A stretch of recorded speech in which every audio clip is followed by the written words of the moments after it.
음대 졸업하면 가장 많이 듣는 말이 있습니다. 그래서 이제 뭐 먹고 살 건데? 많은 음악 전공자들이 가장 먼저 시작하는 게 레슨이죠. 저는 레슨을 오래 하면서 느낀 점이 있는데요. 연주 잘한다고 레슨 잘하는 게 절대 아니라는 거예요. 오늘은 제가 레슨만으로 월 300 이상 벌면서 느꼈던 현실과 오래 살아남는 레슨의 비밀을 이야기해 보겠습니다. 안녕하세요. 뮤직 비즈니스 연구소 문소장입니다. 저는 사실 레슨을 조금 늦게 시작한 편이에요. 대학교 4학년 때 첫 레슨을 시작했고 졸업 후에 본격적으로 레슨을 시작했습니다. 주말 오브리를 하면서 용돈 정도를 벌고 있었는데요. 어느 날 지인에게 첼로 배우고 싶은 학생이 있는데 레슨을 해줄 수 있냐 이렇게 연락이 왔어요. 고민을 하다가 하겠다고 했습니다. 첫 레슨을 할 때가 아직도 기억이 나는데 사실 조금 후회했어요. 레슨 못한다고 할 걸 그랬나? 내가 레슨을 잘 할 수 있을까? 부모님과 소통은 잘 할 수 있겠지? 뭐 이런저런 생각이 계속 들더라고요. 그때 레슨비가 아마 타임당 3만 원, 4만 원 정도 했던 것 같아요. 근데 재밌는 건 지금이랑 별로 차이가 없다는 거예요. 물가를 생각해 보면은 레슨비는 진짜 안 오르는 것 같아요. 레슨 시작 첫 달은 학생 2명을 가르쳤고 수입으로 따지면 30만 원 내외를 벌었던 것 같습니다. 엄청 큰 돈은 아니었지만 저는 그때 되게 신기하고 좋았어요. 오불이랑은 또 다른 이제 안정적인 수입이 생긴 거니까.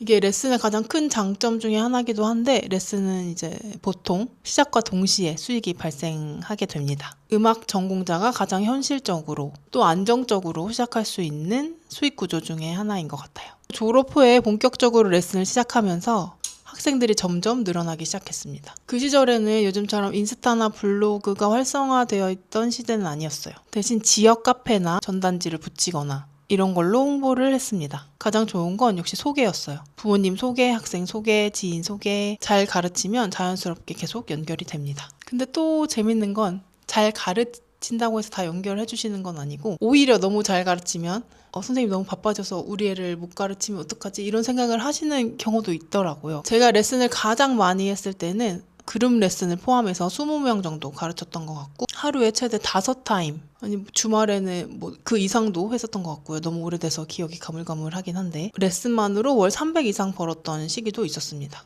거기에 주말 오브리까지 더하면 20대 때 치고는 괜찮은 수입이었던 것 같아요. 근데 솔직히 말씀드리면 20대 때라 가능했던 것 같아요. 밥은 이동하면서 차에서 먹거나 레슨 시간에 이제 학부모님들이 챙겨주시는 간식으로 대체를 했고 쉬는 시간 없이 계속 이동을 하면서 레슨이 들어오는 대로 다 받았던 시절이 있었습니다. 지금 다시 하라고 하면 아마 못할 수도 있을 것 같아요. 지금 체력이 많이 20대 때랑은 달라졌거든요. 레슨을 하면서 이렇게 바쁘게 지낸 것만큼 힘들었던 점이 또 하나 있었는데 그게 뭐냐면 학생들이 연습을 진짜 안 한다는 거예요. 처음에는 저도 굉장히 스트레스를 받았어요. 왜냐하면 레슨은 일주일에 한 번, 1시간을 하는데 그 시간 외에 개인 연습을 하나도 안 하면 실력이 정말 더디게 늘거든요. 지난 시간에 했던 걸 이번 시간에 다시 해야 되고 그렇게 반복하다 보면은 학생도 지루하고 나도 지루하고 그런 시간도 있고 근데 계속 레슨을 하다 보니까 또 학생들을 조금 더 알게 되고 가까워지다 보니까 이런 생각이 들더라고요. 가만히 생각해보면 학생들이 진짜 바빠요.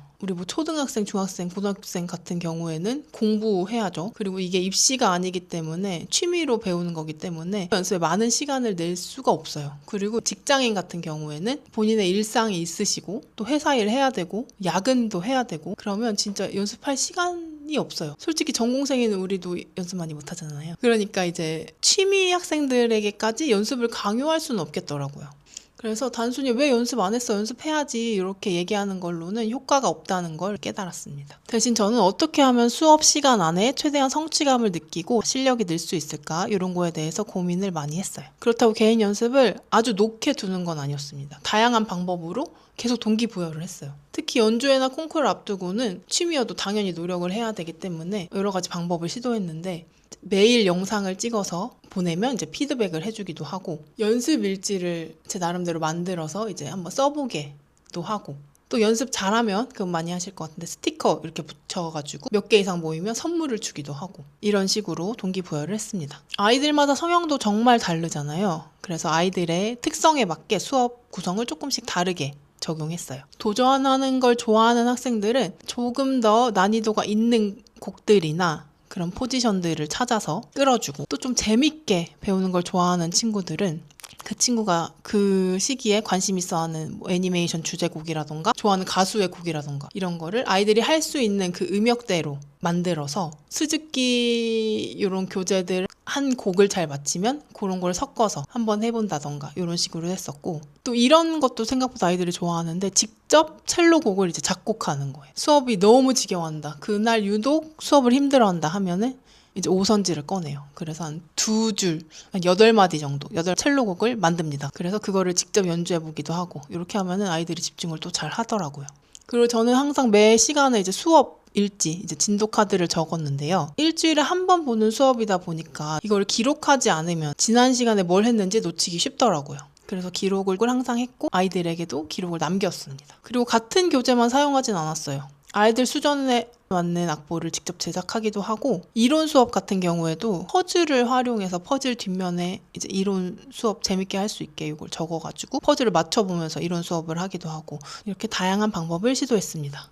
이런 이야기 들으면 어떤 분들은 이렇게 생각할 수도 있어요. 와, 이거 레슨 보통 일이 아니구나. 진짜 열심히 해야 되는구나. 맞습니다. 레슨은 절대 그냥 그 시간, 1시간 가서 시간만 채우고 오면 안 되는 그런 시간이에요. 학생들과 학부모님들은 다 압니다. 선생님이 이 수업에 얼마나 진심인지, 또 학생이 얼마나 관심이 있는지 정말 다 느껴요. 실력도 중요하죠. 이건 너무너무 기본적인 거예요. 선생님 실력은 너무 중요합니다. 근데 연주 실력이 좋다고 해서 레슨을 잘하는 건 절대 아니에요. 실제로 연주는 정말 훌륭한데 설명이 어려운 선생님들도 많아요. 학생 눈높이에서 이해하게 만드는 사람, 그 사람이 진짜 레슨을 잘한다고 볼 수 있습니다.